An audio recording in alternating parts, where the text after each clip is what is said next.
Si llevas años entrenando, si eres alguien que recién está comenzando o incluso si eres una persona que está pensando en comenzar a entrenar, estoy 100% seguro que has escuchado al menos uno de estos 10 mitos del fitness.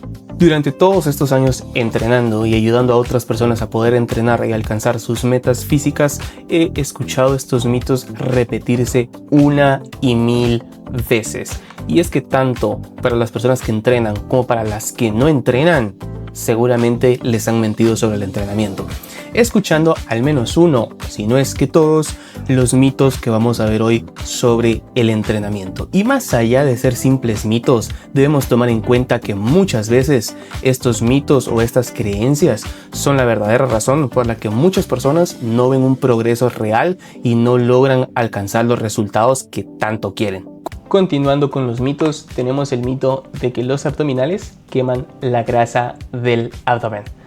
Estamos en pleno 2026 y muchas personas aún lo creen, y no es culpa de esas personas creerlo, sino más bien de la desinformación que solemos ver en redes sociales, pero evidentemente esto es mentira. No se puede perder grasa de manera localizada. El cuerpo pierde grasa a nivel general, no únicamente en una parte. Ejemplo, si yo hago un curl de bíceps, no voy a perder grasa únicamente en el bíceps. La grasa se pierde a nivel general. No hay forma, hoy en día, no hay forma natural de perder grasa de manera localizada. Es decir, no puedo perder grasa en una parte específica del cuerpo. La grasa se moviliza de forma, llamémosle, sistémica, y hay algunos puntos que debemos tomar en cuenta para ello. Punto muy importante es la genética. Nuestra genética va a definir dónde solemos acumular más grasa. Por ello solemos ver a personas que suelen acumular más grasa, ya sea en los pectorales, otras personas que la suelen acumular en el apartado de los brazos, otras personas que suelen acumular más grasa en las piernas, otras en el glúteo, otras en lo que es el área abdominal, las famosas lonjitas que solemos conocer. Nuestra genética va a definir dónde vamos a acumular más grasa. Un punto muy importante es no colgarnos tampoco de la excusa de que tengo mala genética y por eso acumulo mucha grasa. Si se hace un déficit calórico, independientemente de donde tu genética predisponga que se va a acumular más grasa, con un déficit calórico esa grasa se puede perder. Ahora bien, entonces si los abdominales no me hacen perder la grasa del abdomen, no sirven para nada, debo sacarlos de mi rutina y debo olvidarme por completo de entrenar los abdominales. No, la respuesta es que no, porque los abdominales sí sirven y fortalecen, aunque no queman la grasa que está encima del abdomen, sí suelen ser una gran herramienta. Para nuestro día a día tener un abdomen fuerte es muy importante, para la postura, incluso para otros ejercicios dentro del gimnasio, dígase un peso muerto, dígase sentadilla, inclusive los presses, es muy importante tener fuerza en el abdomen, por lo que hacer abdominales, si bien no te va a ayudar a quemar grasa, sí te va a ayudar a mejorar tus actividades en el día a día y mejorar incluso tus entrenamientos en el gimnasio. Y por último, no centrarnos en hacer 1000 abdominales, sino centrarnos en hacer un déficit calórico de la manera correcta. Como vimos anteriormente en la aplicación de Invictum, podemos tener un registro de nuestra alimentación y debemos conocer nuestras calorías de mantenimiento para poder de ahí partir en que si hacemos un superávit calórico o si hacemos un déficit calórico. Por ello debemos dejar de tener la idea de hacer 200 abdominales para sacar cuadritos y centrarnos en 3 puntos importantes: hacer un déficit calórico sostenido en el tiempo, y podemos incluir, como mencionaba, hacer esos abdominales de 2 a 3 veces por semana, incluso, que nos va a ser beneficioso para nuestros entrenamientos y para nuestras actividades en nuestro día a día. Y un punto muy importante que se suele ver en esas personas que quieren perder grasa abdominal, y es que se centran en trabajar únicamente el abdomen y se olvidan de trabajar el resto de músculos del cuerpo. Y es muy importante entrenar el resto del cuerpo independientemente de que si queremos perder grasa abdominal o no. Continuando con los mitos, un mito sumamente común, pero que todas las personas que lo mencionan tienen una idea muy errónea, es que el músculo se convierte en grasa. Esto evidentemente es mentira. Biológicamente es imposible convertir una porción de músculo directamente en grasa. No se puede, no funciona de esa manera. Se tienen muchas ideas. Anteriormente se tenía esa idea de que el músculo se convertía en grasa porque en personas que iban al gimnasio, estaban entrenando, estaban en forma y tenían músculo, luego dejaban de entrenar, pasaba el tiempo y ya estaban gordas o ya tenían mucha más grasa acumulada. pero esto no significa que el músculo se haya convertido en grasa. Evidentemente, si alguien entrena, tiene músculo, tiene buenos hábitos, buena alimentación, se ejercita frecuentemente y luego quita de su vida todos esos buenos hábitos, es lógico que va a acumular grasa nuevamente, pero no significa que el músculo que tenía se haya convertido en grasa por dejar de entrenar. Lo que ocurre realmente con el músculo solo son dos cosas: la atrofia muscular y la hipertrofia muscular. La hipertrofia muscular, como hemos visto en otros videos, es el crecimiento es el aumento de la masa muscular. Entonces la atrofia muscular es lo contrario a la hipertrofia muscular, es decir, la disminución de la cantidad de masa muscular. Y acá tenemos dos puntos: la atrofia muscular y la acumulación de grasa, que es lo que mencionaba. La atrofia muscular se da si no estamos entrenando. Si yo tengo músculo pero dejo de entrenar ese músculo, por pura eficiencia biológica, mi cuerpo va a hacer de que se pierda el tamaño de ese músculo porque no se está utilizando. Por ello es importante continuar entrenando. Ahora bien, además de que yo dejé de entrenar y estoy empezando a perder músculo, estoy teniendo malos hábitos, estoy comiendo mal, estoy dejando de entrenar, pero yo sigo ingiriendo calorías y estoy sin querer o sin saberlo en un superávit calórico, evidentemente voy a comenzar a acumular grasa. Pero repito, eso no significa que el músculo se convierta en grasa. Eso no se puede. Lo que sí debemos hacer al respecto: ajustar nuestro sistema, reducir las calorías a un nuevo nivel de actividad si es que ya no se va a entrenar con la misma frecuencia que se tenía antes, o si por alguna u otra razón ya no podemos entrenar como lo hacíamos antes, ajustar las calorías a un nivel de mantenimiento. ¿Para qué? Para evitar esa acumulación de grasa. Y por último, dejar de entrenar no es lo más óptimo independientemente del caso, exceptuando temas de lesiones o enfermedades. No se debe de dejar de entrenar.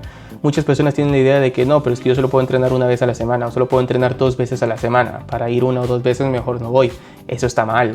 Inclusive 1 vez a la semana o 2 veces a la semana, entrenar va a hacer una gran diferencia en la salud de las personas. Otro mito muy común es que sin el cardio no se puede definir. Y aquí hay un punto muy importante.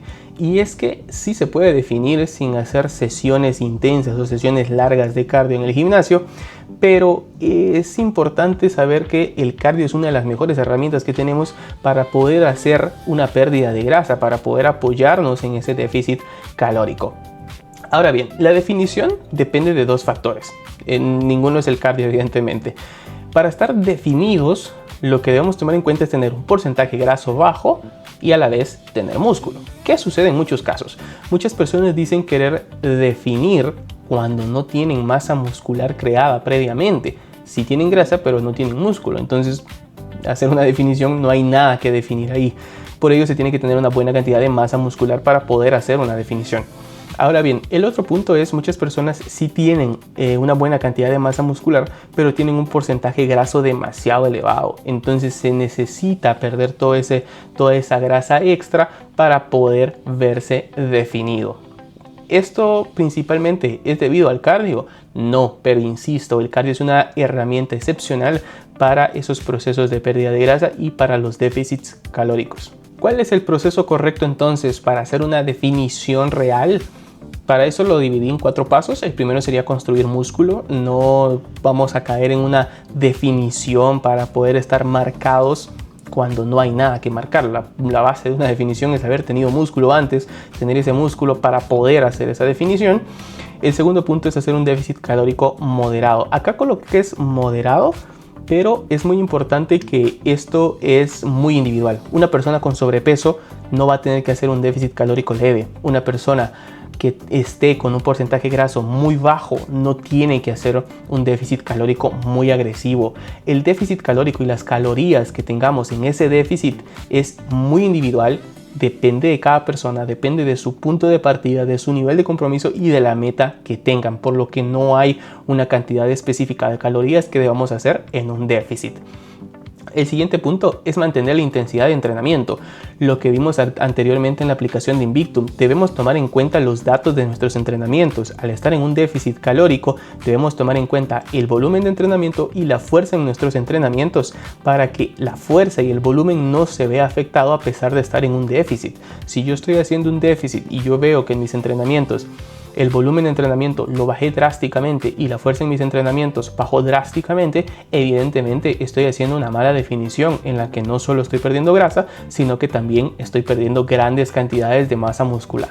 Y por último, lo que mencionaba, el cardio es opcional. Sí es una gran herramienta y es una gran ayuda que nos va a ayudar a poder alcanzar esa meta en un proceso de pérdida de grasa en un déficit calórico. El cardio puede ser caminar, puede ser correr, puede ser practicar algún otro deporte, etc. Otro mito muy usual en los gimnasios es que estirar antes de los entrenamientos previene lesiones. Y curiosamente, esto es muy contradictorio, pero vamos a un dato acá muy importante, y es que se genera hasta un 10% de pérdida de fuerza tras hacer estiramientos estáticos antes de un entrenamiento. Ahora bien, no se trata de estirar, yo considero que esto más que un mito es confusión. La idea que muchas personas tienen de estirar realmente es un calentamiento dinámico, no un estiramiento estático. Es muy importante diferenciar las dos cosas, puesto que el estiramiento estático lo que va a hacer es afectar tu entrenamiento, hacerte perder fuerza e incluso, lejos de prevenir lesiones, acercarte a lesionarte, mientras que un calentamiento dinámico sí te va a ayudar a poder, valga la redundancia, entrar en calor y prepararte para tus series efectivas. Es muy importante tener en cuenta esa diferencia. Un calentamiento dinámico, ¿cuánto debe durar? Aproximadamente 5 minutos de movimiento.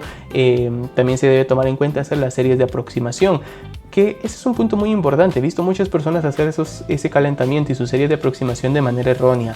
La idea de hacer series de aproximación es usar menos peso del que voy a utilizar en mis series efectivas.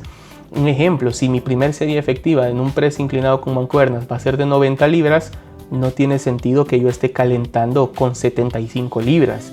Es un peso muy cercano al peso real que voy a utilizar. La idea del calentamiento es entrar en calor las zonas musculares y las articulaciones que se van a ver involucradas en el ejercicio, mas no se trata de fatigar el músculo, porque entonces, lejos de ayudarnos a rendir mejor, lo que va a hacer es que va a cansarnos más. Durante las series de aproximación, un punto muy importante también es empezar a practicar y calentar la técnica correcta del ejercicio que vamos a realizar. Muchas personas realizan esta serie de aproximación y realizan el calentamiento, digamos, de una manera no tan formal, o no le ponen mucho interés y simplemente lo hacen porque han escuchado que deben hacerlo y ya está.